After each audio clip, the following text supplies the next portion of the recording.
តទៅទៀតនិយាយអំពីគ្រឹស្ណៈនេះក៏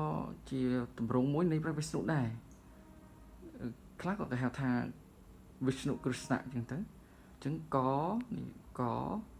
កហើយ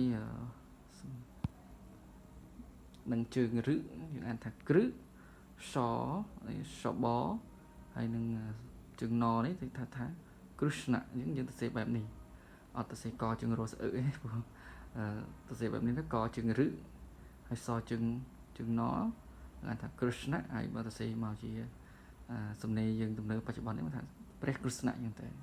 មួយទៀតយើងឃើញពាក្យថាព្រាម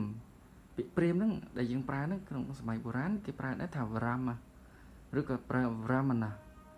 អញ្ចឹងបើកាលណាយើងអត់មានតនគាតទេបើកាលណាគេដាក់វិរាមពីលើមកអានវរាមទៅហើយបើកាលណាមិនដាក់ទេអានថាវរាមណាទៅហើយបើអានតាមខ្មែរយើងអានថាវរាមណៈ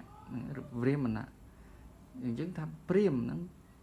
ព្រាមអ្នកកាន់សាសនាព្រាមឬក៏ថាពួកអ្នកបួសណាបាទអ្នកបួសក្នុងសាសនាព្រាហ្មណ៍និងមួយទៀតគឺនិយាយអំពីកូនរបស់ព្រះសិវៈ